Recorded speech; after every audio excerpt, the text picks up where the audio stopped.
After 1 year of coaching, my student Quincy finally learned the front lever. In this process, we documented every single workout, so I have a pretty good idea of what worked and what didn't. Today, I'm sharing it all for free.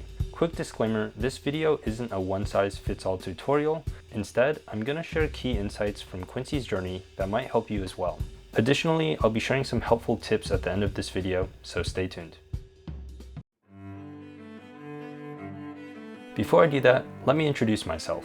I've been training calisthenics for almost 6 years. During this time, I unlocked some relatively hard skills, got my fair share of injuries, and overcame a lot of mental barriers. But this alone doesn't make me a good coach. Achieving a skill is one thing. Teaching someone else that skill is a whole nother ballgame.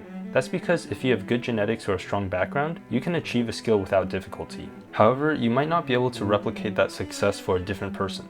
This is one of the reasons I became a calisthenics coach. I wanted to cut past the bullshit of 90% of what you see on social media and develop my own method to progress in calisthenics. Now, it's been almost 2 years since I started coaching, and I've learned a lot about the art of programming. There's a lot I could say about how calisthenics programming is inherently different from powerlifting or gymnastics, but I'll just say this: there's no textbook on how to train calisthenics. There might be a lot of ebooks with anecdotal advice from extremely knowledgeable and skilled athletes, but this sport is too new for anyone to say that they fully grasped how to train for it. Don't fall for a coach who promotes guaranteed results with an oversimplified approach. Now, I'm not saying I'm top tier by any means, but if you resonate with what I'm saying, you might be a good fit for my coaching program. I've provided details at the end of this video.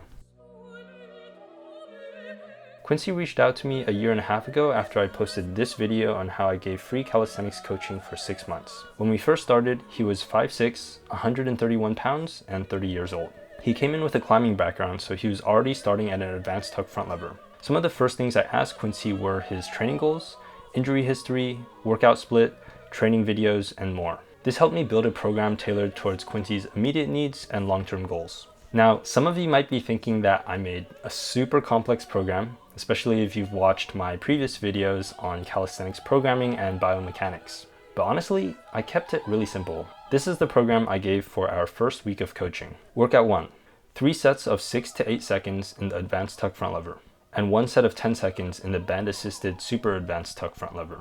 Workout 2, the exact same thing. That's right, extremely simple, 2 times a week, and no variation.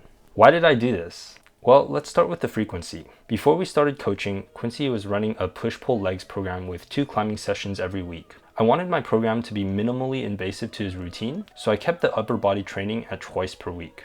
Later on, we switched to a 3 times per week training frequency, but keeping things the same at first helped with program adherence and satisfaction. Now, let's look at the exercise selection. Notice how I only prescribed 2 front lever exercises, the bodyweight advanced tuck and the band-assisted super advanced tuck. These were probably the 2 most specific progressions I could have chosen at the time. And when I say specific, I'm referring to 2 things. Bodyweight holds provide what I call load specificity. Essentially, these are specific to the full front lever because we're working with our entire body weight, whereas banded holds provide joint angle specificity. This means that the angle of the shoulder and pulling mechanics are closer to the full front lever than the bodyweight equivalent in difficulty. There's a trade-off with both progressions. For bodyweight progressions, the more you tuck your legs, the more joint angle specificity you lose. For banded progressions, the heavier the band you use, the more load specificity you lose. This is why incorporating both bodyweight and banded holds can be helpful. You can theoretically reap more total benefits than if you strictly adhere to one of the 2. As for the volume and intensity, I chose 3 sets of 6 to 8 seconds for the bodyweight progression and 1 set of 10 seconds for the banded progression. I prioritized the bodyweight progression in Quincy's working sets because it's a lot easier to be objective when evaluating the difficulty of a bodyweight set. Also, Quincy hadn't done banded front levers before, so he needed time to learn the proper setup and execution. Regarding the 6 to 8 second hold time, this is a pretty standard recommendation for isometrics. I believe fitness FAQs popularized the idea that when converting from hold time to reps, 2 seconds can be treated as the equivalent of 1 rep. So 6 to 8 seconds converts to about 3 or 4 reps, which is a pretty robust rep range for strength training. Quick disclaimer, this conversion factor is more of a reference and not a strict rule to follow. There are a lot of situations when holds shorter than 6 seconds or longer than 8 seconds are beneficial for progress. Not to mention, everybody's body responds differently to the same stimulus, so it takes time to figure out what works for an individual. Anyways, for the 10-second banded progression, I wanted to give Quincy enough hold time to get familiar with the band setup and develop his proprioception in the super advanced tuck. In terms of RPE, Quincy's working sets were performed in the RPE 7 to 9 range. This is because you don't have to train to failure all the time to get stronger. The most important thing is to train specifically and apply progressive overload. In addition to front levers, we were also training Quincy's weighted pull-up. Throughout this first mesocycle, I had him do 3 sets of 6 to 10 reps with varying amounts of weight. I didn't play around with the working sets that much since this was a lower priority at the time, but in some of the later mesocycles, I bumped it up to 4 sets on one of the 2 sessions. For front levers, I varied his weekly volume from 8 sets a week up to 10 sets a week in mesocycle 1. To be honest, I was a bit hard capped at 10 sets because we were only doing 2 workouts a week. 10 sets in 2 workouts meant that I was prescribing up to 5 front levers a session. Not to mention that Quincy was also doing weighted pull-ups and inverted rows. With all this volume, his workouts were taking around 3 hours, which made me hesitant to add more front lever volume. If I wanted to, I could have decreased the emphasis on pull-ups and rows so that Quincy could do more front levers, but he was making consistent progress with this volume, so I didn't feel the need to take drastic measures at the time. Progress-wise, we started mesocycle 1 at an advanced tuck and gradually introduced super advanced tuck volume into the program. For pull-ups, we started at body weight and worked our way up to 18 pounds with a weight vest. The entire mesocycle lasted 5 weeks and we did 11 workouts in that time. As for his weight, he started at 131 pounds and gained 2 pounds by the end of the meso. Quincy got a DEXA scan at this time and we found that he gained 5 pounds of lean mass while losing some body fat in 3 months. For mesocycle 2, I kept the same goals of front levers followed by weighted pull-ups. This mesocycle lasted 5 weeks as well, and we completed 12 workouts. He started at 133 pounds and gained 5 pounds in these 5 weeks. There wasn't a particular reason for Quincy's weight gain. He simply had the intention to gain weight, and my advice was just to eat at a conservative surplus so that he didn't gain too much fat. Programming-wise, I kept his front lever volume fixed at 10 sets per week. Because I fixed his sets, I had to play around with his training intensity and hold times. This includes using different sizes and setups of resistance bands, changing the hip extension angle, and adjusting the relative volume of each intensity range. Closer to the end of the mesocycle, I programmed single red band-assisted straddle front levers as a back-off from his bodyweight working sets. In hindsight, red band was too ambitious, but I think the reason I did this was that he held a 14-second red band super advanced tuck the previous week. However, due to a slight miscommunication, Quincy ended up trying the bodyweight straddle in one of his workouts. He held a 6-second straddle with a pike, but this was still a pretty solid hold. As for his pull-ups, we progressed from sets with 14 pounds to sets with 26 pounds. We also bumped up his inverted row volume and intensity from 1 bodyweight set per week to 2 sets per week with a weight vest. Overall, solid progress for mesocycle 2. For mesocycle 3, we capitalized on Quincy's front lever progress to include more straddle front lever volume. This mesocycle lasted 7 weeks and 13 workouts. He started at 139 pounds and ended at 142 pounds. As for his front lever volume, it varied from 9 to 10 sets per week. During this time, we increased the angle of his hip extension in bodyweight super advanced tucks. We also worked on his straddle front levers in the black band progression. One big challenge for us was fixing Quincy's PPT. In my opinion, he could have held a full front lever with the black band purely from a strength perspective, but he lacked the proprioception to properly PPT in the straddle. To fix this, we worked in a relatively easy band progression, and we also used hollow body holds with straddled legs to help him learn how to PPT properly. At the end of the mesocycle, Quincy did a super advanced tuck that looked more like a full front lever. We also increased his weighted pull-up sets from 24 to 28 pounds, which was the maximum his weight vest could carry. For the next mesocycle, we bought a dip belt so that he could work on heavier weights. We also started conditioning Quincy's false grip so he could start building towards the front lever pull-up. For meso 4, we continued with the straddle front lever, added front lever presses to his routine, and increased the emphasis on weighted pull-ups. Over the course of 7 weeks and 14 workouts, Quincy went from 142 to 146 pounds. At this time, he got another DEXA scan where we found that he gained 2.6 pounds of muscle and 7 pounds of fat since our last DEXA. I wouldn't say this is bad, but for future bulks, I decided to program more hypertrophy-specific exercises so that he could gain more lean mass rather than fat. During this mesocycle, we varied his front lever volume from 8 to 10 sets per week. We also started to figure out how to PPT in the straddle, and we started decreasing the band assistance over time. For the front lever presses, the execution needed some work, but it added some well-needed variation to keep his training fresh. And lastly, we continued to train his false grip using bodyweight rows. In mesocycle 5, we started off with some regression in progress due to taking an extended deload. But by the end of the meso, we were back to a bodyweight straddle with improved form, and we were starting to incorporate false grips into band-assisted holds. Also, we switched from weighted pull-ups to weighted chin-ups and bumped up his working sets from 25 to 55 pounds. This meso lasted 6 weeks, and we completed 12 workouts in this time.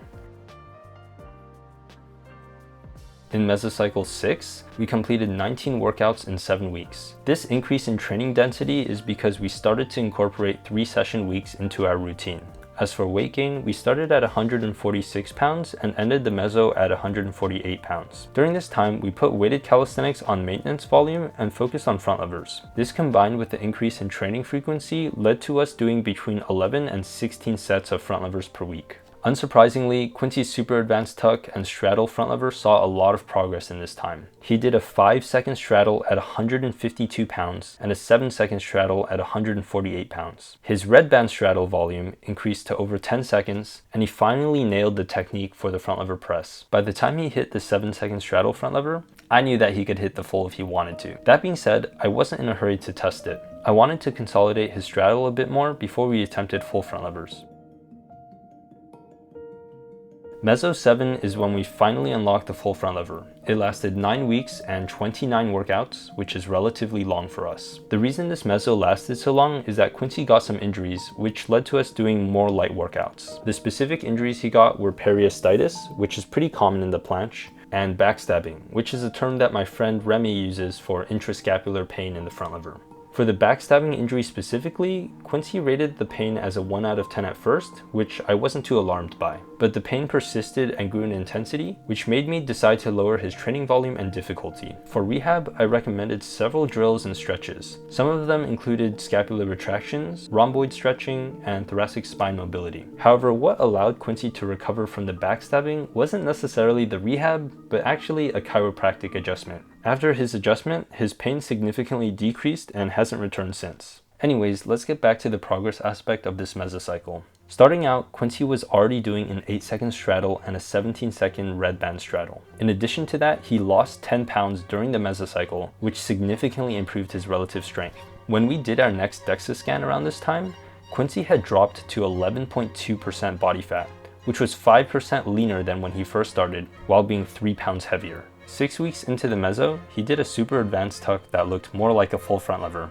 I knew at this point that he was mentally and physically ready to attempt the full front lever. So for the week of testing, I programmed 1 preparation workout and 1 testing workout. The preparation workout included several band-assisted full front levers to help Quincy understand the movement pattern. And the testing day involved several ramping sets and then 2 attempts. Volume-wise, I dropped Quincy's weekly front lever sets from 17 to 12 in order to make sure he was as fresh as possible for his attempts. And lo and behold, he held it for 6 seconds on his first try. Since that point, it's been 4 months. We've bumped up Quincy's work capacity in the full front lever significantly, from 2 up to 6 holds per week. And his maximum front lever hold in training was 8 seconds, but if I were to program specifically for a max hold, I think he could hit 10. Moving forward, we plan on working towards harder front lever elements, as well as a 100% bodyweight pull-up. In total, I've worked with Quincy for almost a year and a half. He's basically an ideal student. First of all, he made this entire Notion calendar with all his training videos from day 1 until now, and this level of organization is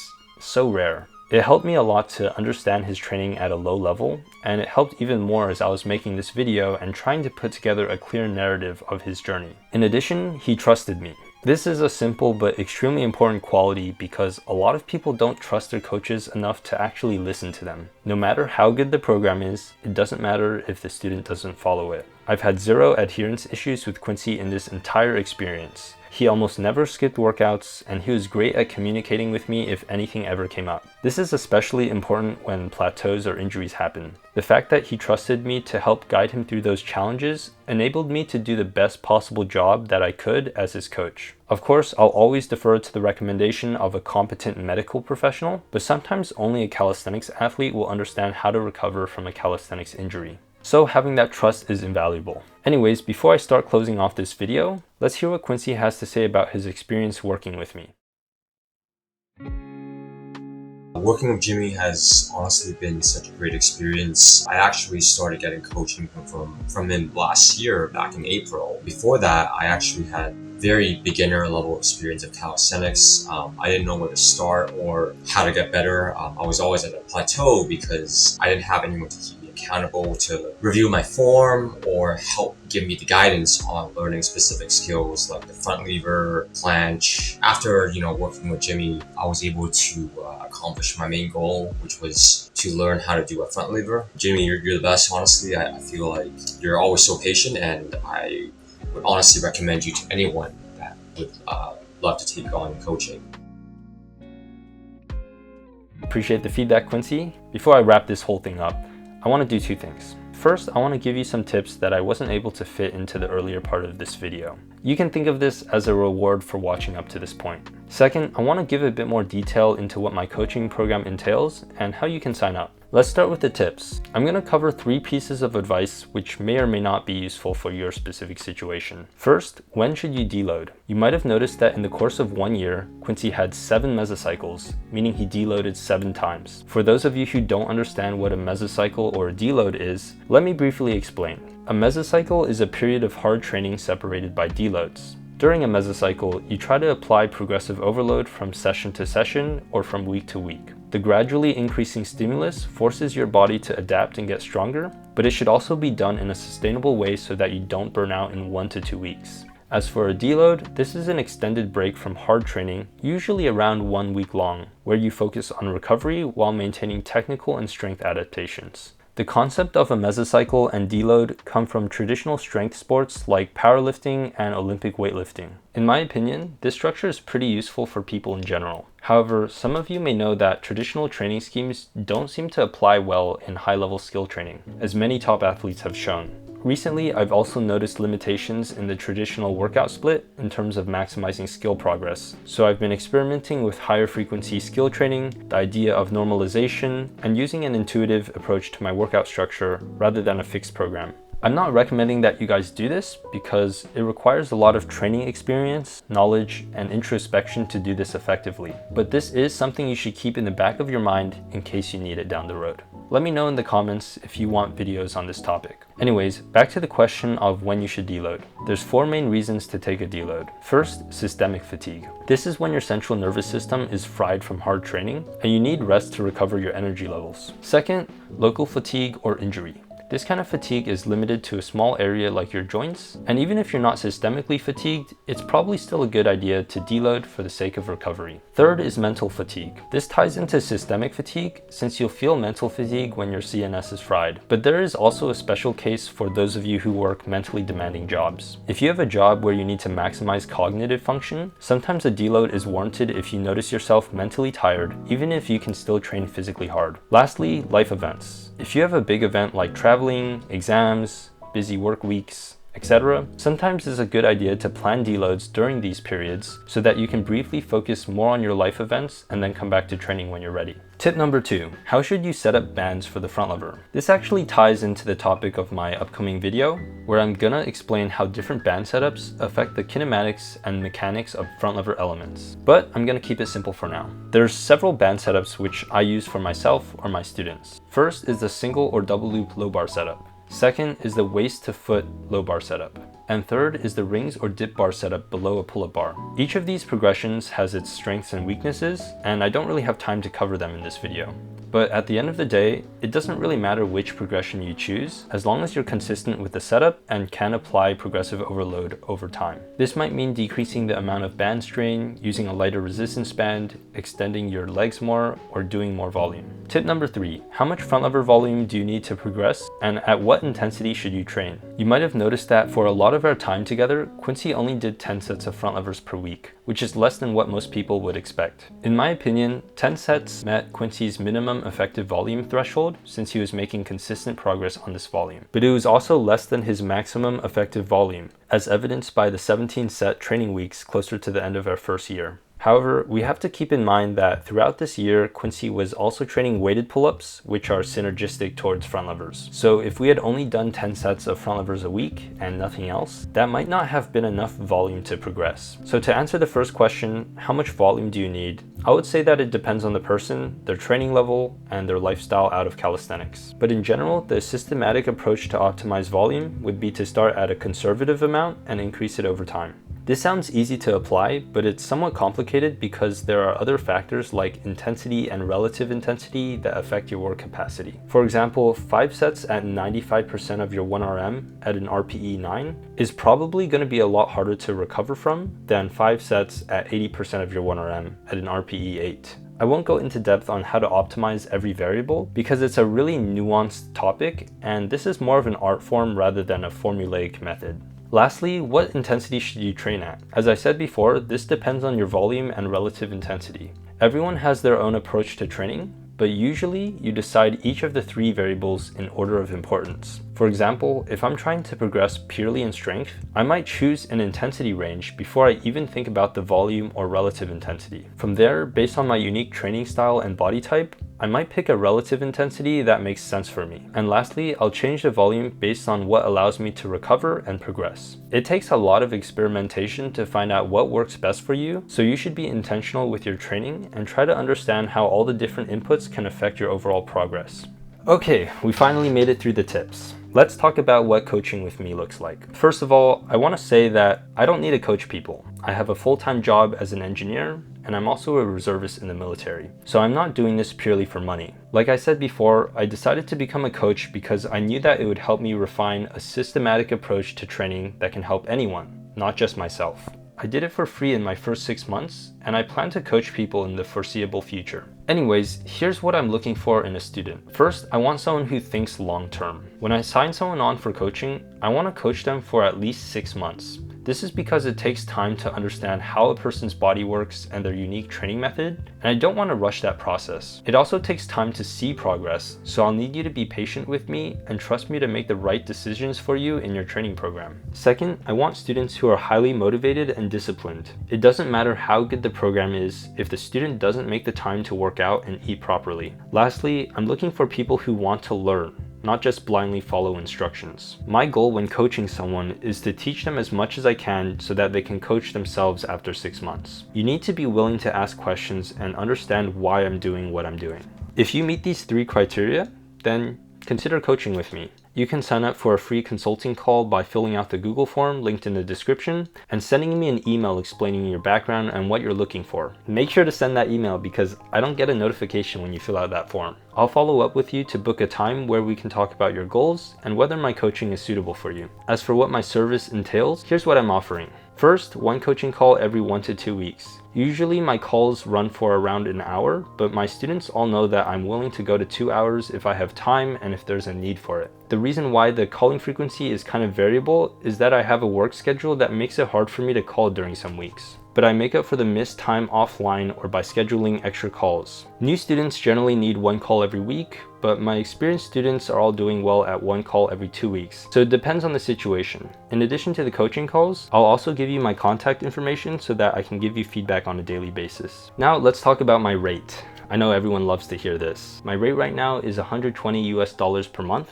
which is $20 more than it was a year and a half ago. I know this is expensive in certain countries, and I'm not trying to make anyone break their wallet, but I live in California where the cost of living is really high. So this rate is appropriate given my level of experience and cost of living. For those of you who can't afford this, don't worry. I got to my current level by self-coaching, so you don't need a coach to make progress. I plan on making YouTube videos that'll help people for free, so just stay subscribed and I might share some nuggets of information every once in a while. I really want to emphasize that you shouldn't sign up for coaching with anyone or buy their programs if you can't afford it. Enjoy the sport. This is supposed to be a cheap sport that you can do anywhere. Don't turn it into a financial burden for yourself. And another thing which I'll be offering, it was kind of implied, but I'll be creating custom programs and updating them on a regular basis. So I'm not just throwing a pre-made program at you. I'm actually going to be changing it every week, every other week. Alright guys, that's everything for this video. If you enjoyed it or got something out of it, please give it a like and share it with others. I spent a lot of hours planning and scripting, and I really appreciate your support. Best wishes y'all, and wishing you lots of grace and peace from God. See ya.